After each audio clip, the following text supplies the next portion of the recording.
pagi, salam jumpa kembali dengan saya Kamiliana Manung SPD. Saya calon guru penggerak angkatan 9 dari SMP Kasada Ranggu, Kabupaten Manggarai Barat. Kali ini saya tidak sendirian. Saya ditemani oleh rekan guru saya, Bapak Hendrikus Muhammad SPD. Beliau adalah guru matematika yang ada di SMP Kasada Ranggu ini. Halo Pak Erik, selamat pagi. Halo Ibu, selamat pagi. Selamat bertemu kembali Pak Erik. Bagaimana kabar pagi ini? Oke Ibu, itu kabarnya luar biasa baik. Oke, puji Tuhan ya. Walaupun cuaca sedikit mendung, tapi kita tetap berusaha untuk sebagaimana mestinya. Nah, hari ini kita akan melakukan percakapan pra-observasi kelas ya Pak Erik ya. Dengan tujuan ini sebagai salah satu upaya untuk mempersiapkan diri kita sebagai guru agar kita lebih percaya diri dan lebih mempersiapkan pembelajaran itu, sehingga harapannya pembelajaran itu bisa dilaksanakan dan hasilnya lebih efektif ya. Nah, sebagaimana yang kita ketahui bahwa supervisi kelas ini bertujuan untuk mengetahui, mengevaluasi dan merencanakan tindak lanjutnya. Lebih diupayakan sebagai salah satu cara untuk meningkatkan kompetensi guru. Bermaksud untuk mencari kekurangan dan kelemahan guru, tapi ini lebih kepada upaya untuk membantu guru meningkatkan kompetensinya. Nah, kira-kira apa tujuan pembelajaran yang akan dibawakan oleh Pak Erik dalam pembelajaran nanti? Oke Ibu, untuk tujuan pembelajarannya nanti ada 4. Yang pertama, peserta didik dapat menjelaskan pengertian dari rasio. Yang kedua, peserta didik dapat menjelaskan cara penulisan rasio. Yang ketiga, peserta didik dapat menyederhanakan rasio. Dan yang keempat itu, peserta didik dapat menyelesaikan masalah dalam kehidupan sehari-hari yang berkaitan dengan rasio. Oke, baik, terima kasih guru. Berarti ada 4 tentang perbandingan matematika kelas 7. Oke, di kurikulum Merdeka ya. Oke, baik Pak Erik, tadi tujuannya tadi ada 4. Yang pertama menjelaskan arti rasio. Anak juga bisa menulis rasio, menyederhanakan dan menyelesaikan masalah sehari-hari yang berkaitan dengan rasio atau perbandingan. Baik guru, berkaitan dengan itu, nah kira-kira apa area pengembangan yang ingin diobservasi nanti Pak? Area pengembangan di bagian mana? Misalnya, itu kan misalnya ada aspek sikap, aspek pengetahuan dan keterampilan. Kira-kira di bagian mana sih titik berat yang ingin kita kembangkan? Pengembangannya nanti itu di bagian aspek keterampilan, yaitu peserta didik dapat menyelesaikan masalah yang berkaitan dengan kehidupan sehari-hari yang berkaitan dengan rasio. Oke, baik. Berarti dari 4 tujuan tadi, tujuan pembelajaran keempat yang menjadi fokus kita nanti. Area pengembangannya itu di bagian keterampilan. Anak bisa menyelesaikan persoalan dalam kehidupan sehari-hari yang berkaitan dengan rasio. Baik guru, kira-kira strategi apa yang digunakan? Mungkin medianya model pembelajaran terusnya. Baik Ibu, untuk strateginya nanti menggunakan pembelajaran berdiferensiasi yang terintegrasi dengan kompetensi sosial emosional. Sementara untuk modelnya nanti menggunakan problem based learning, dan untuk metode yang saya gunakan ada 3. Yang pertama itu tanya jawab, yang kedua itu diskusi kelompok, dan yang ketiga itu nanti penugasan. Sementara untuk media yang saya gunakan, yang pertama itu LKPD dan yang kedua itu adalah PowerPoint. Oke, luar biasa Pak Guru. Kita ini kan rasa-rasanya kita baru mulai belajar. Lalu pembelajaran berdiferensiasi, tidak semua guru mampu menerapkan pembelajaran berdiferensiasi, tapi Pak Erik sudah berani mencoba memulai sesuatu yang baru. Setidaknya ada nanti yang namanya diferensiasi konten, diferensiasi proses, dan diferensiasi produk. Nah, lalu terintegrasi lagi dengan kompetensi sosial emosional.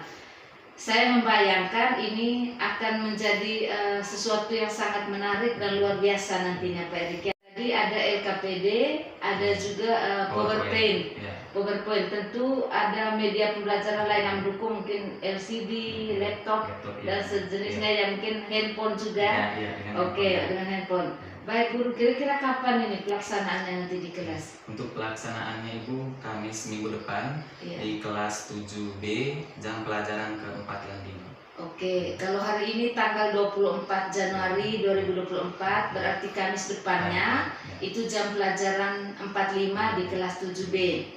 Baik guru, saya akan mengamati pembelajaran di kelas Bapak. Saya akan berusaha untuk mencatat hal-hal yang dilaksanakan di kelas untuk kita bisa mengevaluasi nantinya apa yang sudah baik, yang perlu ditingkatkan, dan juga apa yang menjadi kekurangan untuk kita perbaiki bersama. Nanti guru, saya minta kesediaannya lagi untuk kita ada lagi di ruang percakapan pasca supervisi.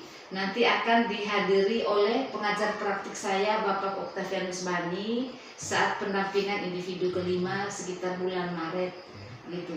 Harap pelaksananya nanti lancar-lancar saja dan lebih kepada tujuan kita itu untuk meningkatkan kemampuan peserta didik dan pembelajaran itu berguna untuk mereka. Baik Pak Guru, kita sudah berada di penghujung diskusi pra supervisi ini. Harapannya Pak Erik bisa mempersiapkan semua yang direncanakan tadi dengan lebih baik sehingga pelaksananya nanti lancar-lancar saja. Dari percakapan pra observasi ini, kira-kira apa yang Pak Erik dapatkan dari diskusi kita pagi ini? Baik Ibu, yang saya dapatkan yaitu mendapatkan gambaran tentang apa yang dipersiapkan dari sekarang. Untuk mendapatkan gambaran apa-apa yang perlu dipersiapkan sebelum kita melaksanakan pembelajaran di kelas. Baik, terima kasih. Semoga ini bermanfaat untuk Pak Erik. Kira-kira apa yang sudah disampaikan tadi itu yang perlu dikerjakan dari sekarang sebelum pelaksanaannya hari Kamis pekan depan. Baik Guru, terima kasih.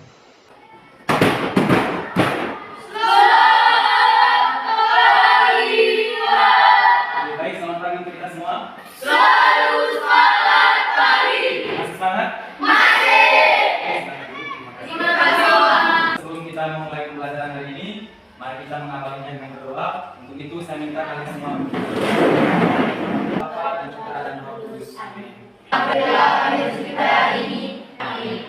Putra dan Roh Kudus. Amin. Terima kasih Pak. Ada yang tidak hadir hari ini? Ada. Dari nama siapa yang tidak hadir?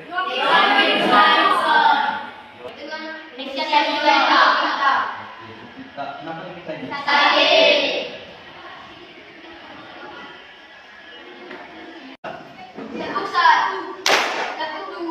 Silakan duduk. Anak-anak, sebelum kita mulai pembelajaran hari ini, kembali lagi saya ingatkan keyakinan kelas yang sudah kita buat. Kira-kira yang pertama, apa itu moto dari kelas kita? Motonya. Sementara keyakinannya kemarin apa? Bunyi keyakinan yang pertama. Kalian tulis palu. Disiplin waktu. Yang kedua, ada 3, ada penilaian sikap, ada penilaian pengetahuan, dan ada penilaian keterampilan. Seperti biasa. Tujuan pembelajarannya nanti ada 4. Yang pertama, menjelaskan pengertian rasio. Yang kedua, menjelaskan dalam kehidupan sehari-hari yang berhubungan dengan rasio. Nah, untuk materi prasyarat supaya kita bisa masuk di materi hari ini. Materi yang pertama adalah ini materi semester 1. Habis itu konversi satuan kata. Nah, konversi satuan kata KDSD toh. Yang berikut konversi satuan waktu. Nanti yang bisa menjawab ini angkat tangan. Tunggu saya tunjuk baru menjawab. Nanti setelah itu yang bisa menjawab dapat diminta. Satu soal bisa dijawab dan bintangnya ada 3. Sudah siap? Sudah siap? Baik, kita mulai dari yang pertama. Menyederhanakan pecahan. Manfaat dari materi rasio. Nah, rasio ini mungkin tentang rasio atau perbandingan. Nah, di sini ada 3 pertanyaan pemantik. Yang pertama, bagaimana cara menyederhanakan sebuah perbandingan? Selanjutnya, kita dibagi dalam 4 kelompok. Nah, kelompok ini nanti berdasarkan asesmen diagnostik yang sudah kita lakukan kemarin. Satu kelompoknya yang nonton video, satu kelompoknya yang pergi ke kantor atau ke parkiran, satu kelompoknya baca buku, dan satu kelompoknya dengar penjelasan dari saya. Oke, baik. Sekarang kita duduk dalam postur.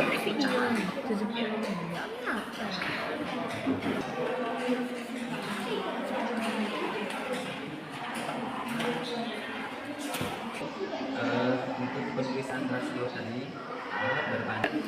Oke, baik. Itu kamu punya kelompok.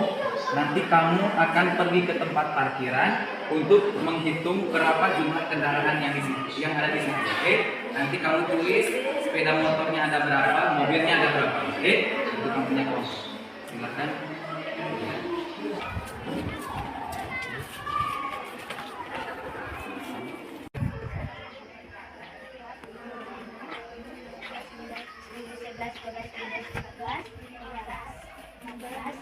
Cukup satu kelompok, satu kelompok yang presentasi, sementara 3 kelompok lainnya dikumpulkan. Nanti saya cek, habis itu kasih nilai. Oke, baik. Kelompok yang presentasi adalah kelompok 4. Tepuk tangan untuk kelompok 4. Selamat siang teman-teman. Selamat sore. Terima kasih atas waktu dan kesempatan yang telah diberikan kepada kami. Kami dari kelompok 4 ingin mempresentasikan hasil diskusi kami. Oke teman-teman, saya akan menjelaskan hasil kerja kami. Yang pertama, dari hasil pengamatan kami, banyak mobil di 13. Maka saya tulis menjadi 12 berbanding 13. Selesai. Kita tepuk tangan luar biasa. Untuk yang bagian bersih, siapa yang menjelaskan? Di sini ada pertanyaan dulu untuk kelompok 4? Ada pertanyaan? Sudah paham? Bagaimana perasaanmu dalam pembelajaran hari ini? Tinggal kasih tunjuk saja mau pilih yang mana, 1, 2, atau ke 8, atau ke 7. Oke, mulai dari Julio. Pilih, bagaimana perasaanmu dalam pembelajaran hari ini? Luar biasa, oke. Halo, selamat pagi. Selamat berjumpa kembali dengan saya Kamiliana Manung SPD, calon guru penggerak angkatan ke-9 dari SMPK Sadaranggu, Kabupaten Manggarai Barat. Kali ini saya ditemani oleh rekan guru saya, Pak Erik. Dia adalah rekan guru matematika di SMPK Sadaranggu yang dengan setia menemani saya melakukan praktek coaching terkait dengan tugas modul 2.3 di pendidikan guru penggerak. Dan kami berdua dihadiri oleh pengajar praktik saya, Bapak Oktavianus Bani SPD. Selamat pagi Pak Ovan. Terima kasih sudah hadir di sekolah kami pagi ini. Di tugas aksi nyata modul 2.3 coaching untuk supervisi kelas atau observasi kelas, kami selaku calon guru penggerak diberikan tugas untuk melakukan praktik coaching, dan kali lalu kami sudah melaksanakan 2 tahap sebelumnya, yaitu percakapan pra-observasi dan pelaksanaan pembelajaran di kelas, dan kali ini kami akan melakukan percakapan pasca observasi kelas. Baik Bapak dan Ibu guru hebat, selamat menyaksikan percakapan pasca observasi kami. Halo Pak Erik, selamat pagi sekali lagi. Terima kasih sudah berkenan hadir di ruang percakapan ini. Mohon maaf sebelumnya mengganggu aktivitas Pak Erik. Seperti yang telah kita ketahui bersama bahwa tujuan dari percakapan pasca observasi ini adalah untuk mengevaluasi, merefleksi, dan juga melaksanakan tindak lanjut dari hasil observasi ini dengan tujuan untuk meningkatkan kualitas pembelajaran sekaligus untuk meningkatkan kompetensi guru itu sendiri. Di bagian awal ini saya ingin mengetahui bagaimana perasaan Pak Erik terkait dengan pelaksanaan pembelajaran yang telah saya observasi, Pak Erik. Oke, baik Ibu. Kalau perasaan otomatis sangat senang karena adanya kesesuaian antara perencanaan dengan pelaksanaannya kemarin. Baik mulai dari strategi, model pembelajaran yang digunakan, dan juga yang paling penting itu di area pengembangannya. Kebetulan area pengembangannya kemarin siswa dapat menyelesaikan masalah sehari-hari yang berkaitan dengan rasio atau perbandingan. Oke, luar biasa Pak Erik. Jadi perasaannya adalah senang karena ada kesesuaian antara perencanaan dengan pelaksanaan pembelajaran. Dan lebih dari itu, tujuan pembelajaran dan area pengembangan yang hendak dicapai itu tercapai kemarin dalam pelaksanaannya. Terima kasih Pak Erik, luar biasa. Dan kira-kira kalau diberi skala rentangan dari 0 sampai 10, kira-kira posisi Pak Erik saat ini di level berapa? Untuk posisinya Ibu sudah di level 8. Oke, luar biasa. Sudah di angka 8 Pak Erik dari sebelumnya di percakapan pra observasi. Kalau saya tidak salah ingat Pak Erik memilih angka 7 kemarin dan sudah naik 1 tingkat. Itu berarti ada peningkatan di sini. Dan saya yakin untuk mencapai angka 8 ini pasti tidak mudah. Tinggal 2 poin lagi mencapai sempurna. Nah, karena kita sudah berada di posisi setingkat lebih di atas dari yang sebelumnya, saya ingin mengetahui adakah hal-hal positif yang menjadi motivasi dan juga faktor pendukung yang bisa mendorong Pak Erik mencapai angka ini. Sarananya, kompetensi guru, dukungan rekan guru atau dukungan pimpinan dan lain sebagainya yang bisa kita jadikan itu sebagai motivasi. Baik Ibu, untuk hal-hal positifnya yang membuat saya termotivasi, itu yang pertama saya yakin dengan kompetensi yang saya miliki. Habis itu yang kedua, sarana dan prasarana yang cukup mendukung. Yang ketiga itu kemampuan anak-anak juga, karena saya yakin anak-anak memiliki kemampuan kritis juga. Dan yang terakhir itu dukungan dari teman sejawat dan juga Bapak Kepala Sekolah. Oke, luar biasa Pak Erik. Ada banyak faktor yang mendukung terjadinya peningkatan kualitas pembelajaran dan juga kompetensi guru di sini. Ada kompetensi diri guru itu sendiri dan saya yakin Pak Erik layak untuk ada di posisi itu. Ada dukungan fasilitas di sekolah kita juga yang memadai, dukungan rekan kerja dan juga pimpinan. Saya kira ini semua aset atau kekuatan atau modal yang bisa jadikan motivasi dan juga sebagai sarana yang bisa menjembatani untuk meningkatkan kompetisi diri kita sebagai guru. Luar biasa Pak Erik. Nah, masih adakah hal-hal yang perlu ditingkatkan Pak Erik ke depannya? Oke, baik Ibu, untuk hal-hal yang perlu ditingkatkan itu yang pertama itu kesiapan Ibu. Itu yang paling penting, kesiapan guru. Habis itu kemampuan pengelolaan kelas juga, itu yang paling penting, dan juga pemilihan strategi yang digunakan saat KBM. Mungkin itu dulu yang perlu ditingkatkan. Oke, terima kasih Pak Erik sudah bisa mengidentifikasi hal-hal apa yang perlu ditingkatkan. Jadi saya tangkap tadi ada 3 dari kesiapan guru, karena memang kalau kita menerapkan pembelajaran diferensiasi yang terintegrasi dengan kompetensi sosial emosional butuh kesiapan guru yang tidak main-main. Lalu butuh kepiawaian guru juga dalam mengelola kelas dan juga pemilihan metode yang tepat sehingga bisa menjawab kebutuhan belajar peserta didik. Luar biasa Pak, saya menangkap adanya semangat yang bisa Pak Erik kembangkan ke depannya. Lalu Pak Erik, kira-kira kapan nih bisa dimulai ini kiat-kiat untuk meningkatkan kompetensi? Otomatis setelah ini. Oke, iya setelah ini untuk meningkatkan KBM kompetensi selanjutnya pasti untuk hal-hal yang perlu ditingkatkan ini perlu diperhatikan. Supaya di pertemuan selanjutnya untuk hal-hal itu bisa diatasi.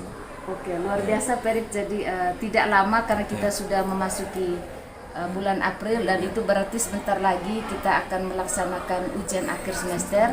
Pasti butuh persiapan dan juga pembelajaran yang lebih menarik lagi supaya mendorong anak untuk berhasil. Harapannya saya bisa mendapatkan informasi lagi nanti terkait progres seperti apa upaya yang dibuat oleh Pak Erik nanti untuk meningkatkan pembelajaran peserta didik.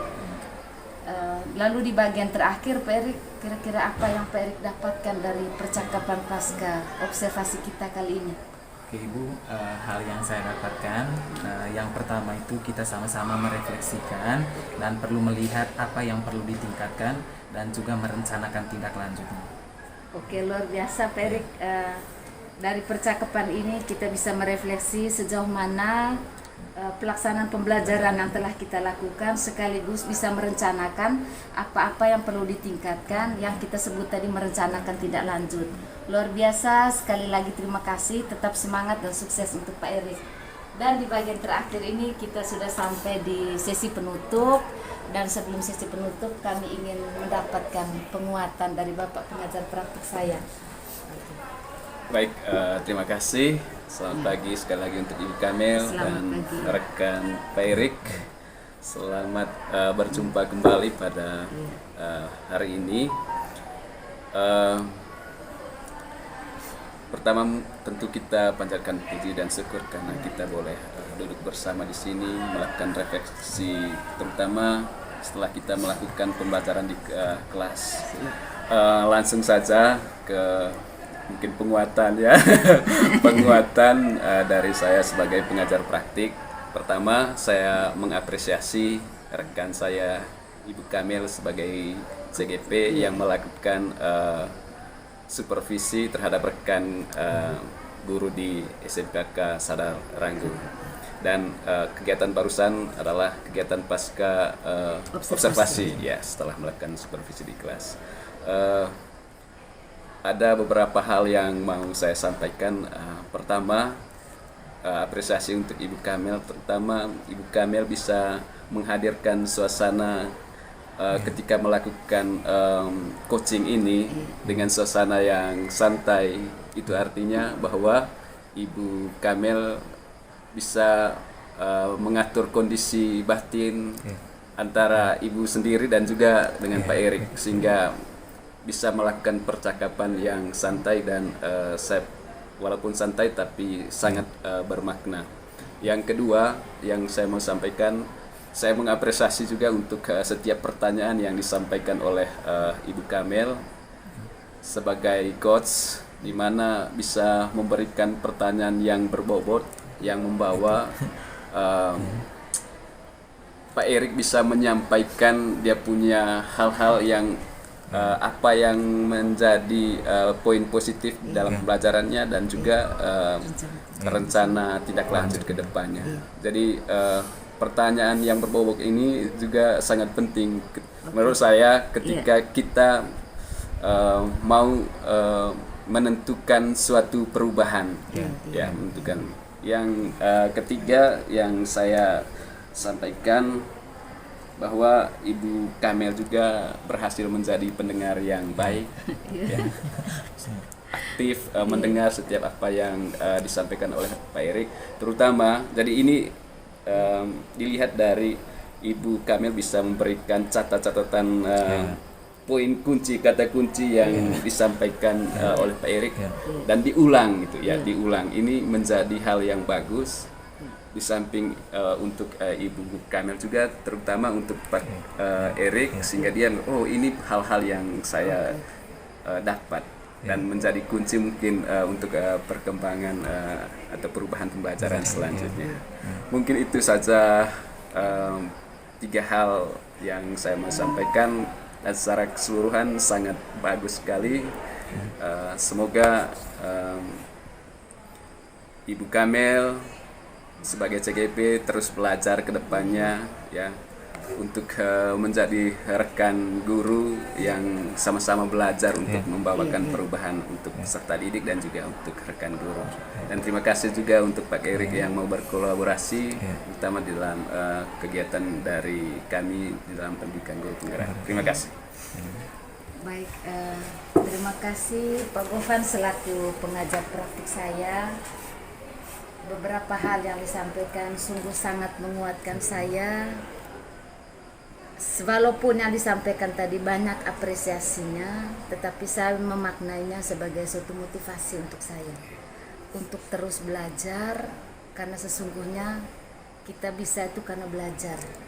Lalu kalaupun apresiasi itu tadi saya dapatkan, ini pasti tidak terlepas dari dukungan dan kolaborasi yang kuat dari rekan guru dan semua aktor yang terlibat, mulai dari aktor di pendidikan guru penggerak itu sendiri, pendampingan dan juga penguatan yang saya selalu dapatkan dari Pak Gofan dan juga Pak Fasilitator, juga karena suasana belajar di sekolah ini yang sangat mendukung saya mengembangkan kompetensi. Jadi kolaborasi ini luar biasa berkat kesiapan dan juga antusiasme dari rekan yang menjadi rekan saya di coaching ini. Jadi terima kasih untuk semuanya, termasuk rekan guru lain yang ada di sini yang bisa mendukung kami, bisa melaksanakan pembelajaran dengan lebih baik dan bisa mendukung kami juga mengembangkan kompetensi. Jadi demikian percakapan pasca observasi kami. Salam semangat selalu, salam guru penggerak dari SMPK Sadaranggu. Terima kasih. Mantap.